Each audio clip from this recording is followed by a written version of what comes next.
Hey, Vikings faithful. Skull Nation, what's good? It's your passionate Vikings die-hard here, bringing you the latest scoop that's got my purple heart racing. Former Vikings cornerback Shaquill Griffin just made a trip to Seattle to visit the Seahawks. Yep, the team that drafted him back in 2017. Teaser alert. Could this mean a reunion out west for Griffin? And what's the ripple effect for our Minnesota squad? Buckle up, because this isn't just about losing a player. It's about what the Vikings could gain in the long run. Let's dive into this news and unpack it like a game-winning touchdown drive. So, picture this. It's Monday and Fox Sports' Jordan Schultz drops the bomb. Shaquill Griffin's back in Seahawks territory, meeting with the team where he kicked off his NFL journey. This isn't just a random visit. It's got me thinking about what's cooking for Minnesota.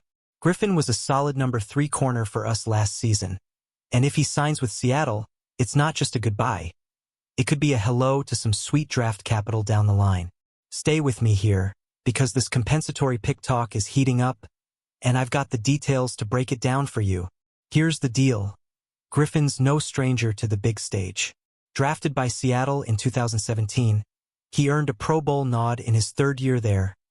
Dude's got skills. Fast forward to 2024 with the Vikings, he logged 572 defensive snaps, racked up 41 tackles, 6 passes defended, and 2 picks. His 64.3 PFF grade? That ranked him 54th out of 92 corners with at least 500 snaps. Not elite, but reliable. If he inks a deal with the Seahawks, it's a loss on the field, but off it, it might just pad our draft stash. What do you think? Miss him or cash in? Let's dig deeper. Alright, let's talk comp picks. Those bonus draft selections that get my GM brain buzzing. Right now, the Vikings are locked in for 2 compensatory picks in 2026, including a top 100 gem for Sam Darnold jetting off to Seattle. The formula's a bit of a puzzle, but it boils down to losing more qualifying free agents than we sign. Griffin could be the key to a 3rd pick if he signs for at least $4 million or so before the draft. Seattle's got no reason to wait. They've already signed more CFAs than they've lost, so they're not in the comp pick game. Meanwhile, Minnesota's playing it smart, holding off on signings to max out this strategy. Genius, right? Now, imagine this scenario. Griffin, turning 30 this summer, signs a 1-year, $5 million deal with the Seahawks. Pretty close to the $4.5 million he got from us last year. That's enough to make him a compensatory free agent. And if he hits that mark, it could seal the deal for another draft pick in 2026. Last season, he wasn't just a stat sheet stuffer. He brought veteran grit to our secondary and even showed up in the playoffs. Losing him stings a bit, but the idea of Kwesi Adofo-Mensah turning that into more draft ammo? That's the kind of chess move that gets me hyped.